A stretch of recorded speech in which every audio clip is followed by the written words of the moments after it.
Տարածաշրջանից, եվրոպական երկրներից ու Ամերիկայից բացի, հայ ուսանողները նախընտրում են նաև արաբական երկրների բուհերը։ Կատարի Northwestern համալսարանում սովորում է 5 հայ ուսանող։ Նրանցից մեկը Ալեքսն է Ստեփանավանից, արդեն երկրորդ կուրսում է սովորում։ Իմացա, որ ամերիկյան մի համալսարան, որտեղ շատ է ուզում դիմել, Northwestern համալսարանը,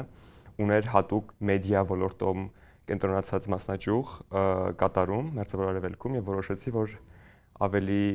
հետաքրքիր ուղղություն կլինի սովորել մեդիա, այնինչով ես շատ հետաքրքրված եմ։ Բակալավրը ավարտելուց հետո Ալեքսը նպատակ ունի մեկ այլ երկրում ուսումը շարունակել։ Գիտեմ, որ շատ եմ ուզում, որ Հայաստանի հետ կապված լինի իմ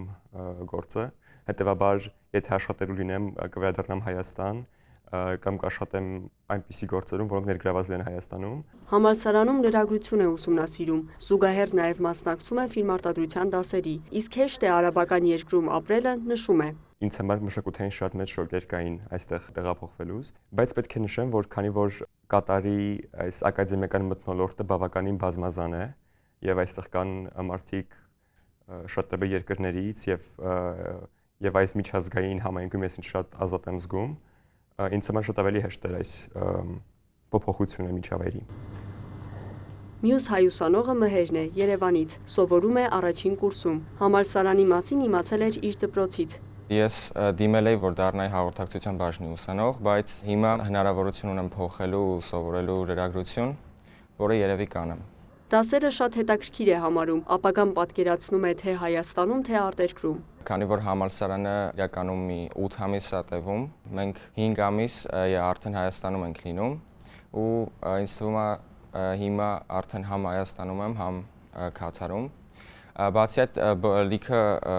դասախոսներ ունենք, որ մի կիսամյակ աշխատում են, հետո մի կիսամյակ գնում են իրենց երկիր, ես երևի նույն ձևով կանեմ։ Պատմում է, արաբական երկրում ապրելը բարդ չէ, ուղղակի մշակութային տարբերություն կա։ Օրինակ մետրոներում նստելուց աղջիկները առանձին տեղ ունեն նստելու, որտեղ կարան իրենց հետ նստեն այն տղամարդիկ, ովքեր իրենց ընտանիքից են, բայց տղամարդիկ նստում են առանձին տեղում։ Դրանք ինչ որ բաներ են, որ պետք է հաշվի առնես այստեղ ապրելուց, բայց ընդհանուր առմամբ բավական լավ երկիր է։ Ալիքը եւս առաջին կուրսից է, ծնվել է Լիբանանում, 5 տարի առաջ տեղափոխվել Հայաստան։ Մայրն է խորհուրդ տվել ընդունվել այս համալսարան։ Ասել է, որ Ալիկ էստեղը քեզ է, դու պետք է ստեղ գաս։ Ու ես ասենք շատ չէի մտածում այս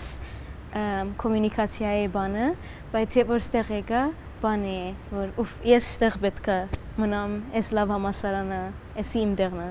Պատմում է, գիտի թե անգլերեն, թե արաբերեն, սակայն ապագան Հայաստանում է պատկերացնում։ Ես որ մի քիչ խնդիրներ ունեի կրթության միջով, ուզում էի լավ սովորել, հետ գալ կրթության մեջ աշխատել, որ ասենք սփյուռքահայերի ավելի օգնեմ, որովհետև ես նայում եմ Հայաստան երկու տարբեր բարբար կա,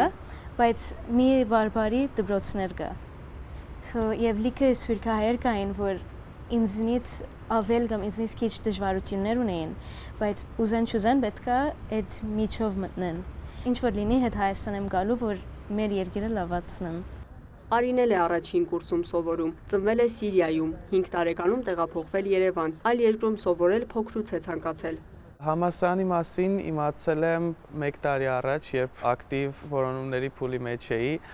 որտեղ դիմել, ինչ ֆակուլտետ ընտրել, ու քանի որ մեծ սեր ունեի ֆիլմարտադրության, ռեժիսուրայի եւ սցենարագրության ոլորտի հետ կապված, ընտրեցի Հյուսիսարևմտյան Քաթար համալսարանը, որտեղ այստեղ հաղորդակցություններ բաժինը բարձր վարկանիշային ցուցակում է գտնվում եւ իմ կարիերան որպես ռեժիսոր շատ հեշտ կարող եմ սկսել հենց այստեղից։ Արին եւս ցանկանում է վերադառնալ Հայաստան։ Միգուցե ոչ բակալավրից, բայց արդեն մագիստրատուրան կրկին դրսում անելուց հետո կվերադառնամ Հայաստան եւ իմ գիտելիքով ներդրում կկատարեմ Հայաստանի մշակույթի ոլորտի զարգացման համար։ Այսպիսով Հայաստանից հեռու, բայց Հայաստան վերադառնալու ակնկալիքով են հայ ուսանողները սովորում Դոհայում։ Համալսարանում տարբեր ազգի ուսանողներ կան, շփվում են բոլորի հետ, բայց հայերով կապը պահպանում են։ Լիանա Խաչատուրյան, Շիրայր Հաբետյան, լուրեր, Դոհա։